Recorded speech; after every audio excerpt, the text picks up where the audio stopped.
To get in the right frame of mind for Advent, you need to realize that we're waiting for Christmas. Christmas was the time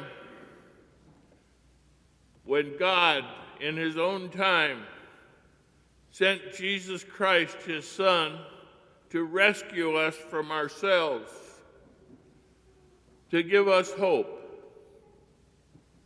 We begin Advent with the same message that we heard a couple of weeks ago near the end of the church year. This gospel sums it up with two words: watchful and alert. We don't know when the Lord is coming, so watch and be ready to greet and welcome him. In our human experiences, how we are watchful and alert is determined in part by the one we are waiting for. If we are waiting for a person who acts like a tyrant, is never satisfied, and always highly critical, then we stay alert and watch so as to be prepared for the unpleasant experience that we anticipate at his arrival. If the one we are waiting for is a person of reason and fairness, we anticipate his arrival by doing our best. What does it mean to you when Jesus tells us to be watchful and alert? If we see Jesus as a judge who holds every fault against us, somewhat like Santa Claus who is making his list, we can be filled with anxiety and fear about his return in glory.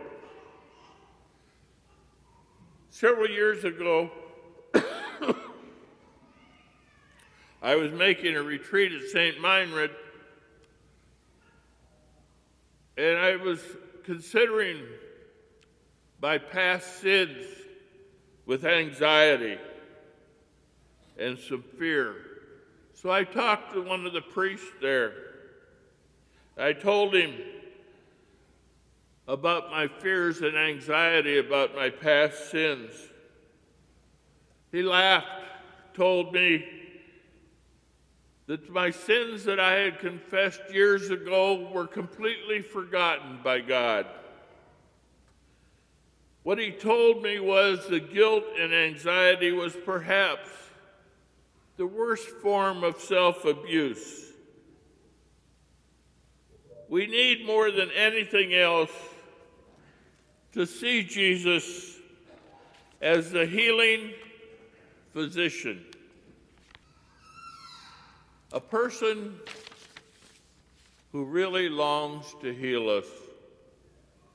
So much so that he died on the cross so that we could be spared that feeling of guilt and anxiety, spared that punishment, that eternal punishment. This image can fill us with humility, contrition, and gratitude for his healing as we wait for his glorious return.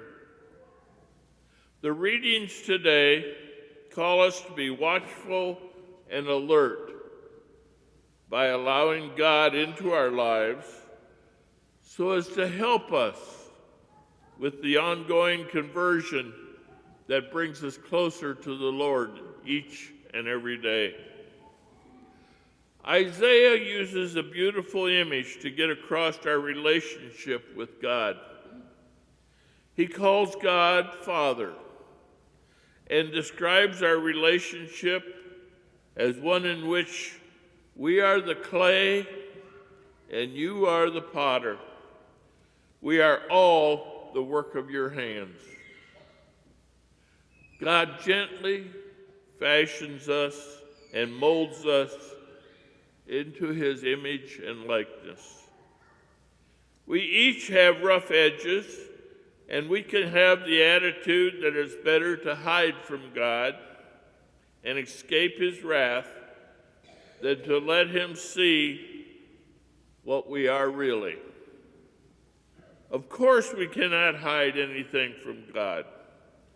When we freely confess these, we invite the hand of God to touch us, to fashion us, and to heal us.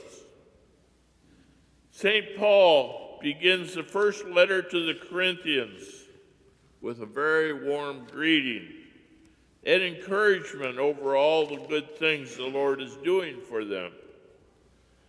It's a greeting that we should receive for all our efforts to be faithful. In his letter, he continues to instruct them and also to correct them. It's Paul's way of helping the Corinthians to be watchful and alert. It is also the church's way today to help us. We need the continued opportunities of growth and conversion so as to be watchful and alert. As we begin Advent, we have the choice of how we wait for the Lord. We can be sitting in the courtroom waiting to be judged and sentenced, or we can be waiting in the doctor's office, waiting for a physician to treat and heal us. Both of these require one to be alert and watch. Hopefully, when we will approach Advent, we're waiting for the divine physician. This involves knowing ourselves well enough that we are honest about our need to visit the doctor's office, rather than pretending that there is nothing wrong or that we can take care of it ourselves.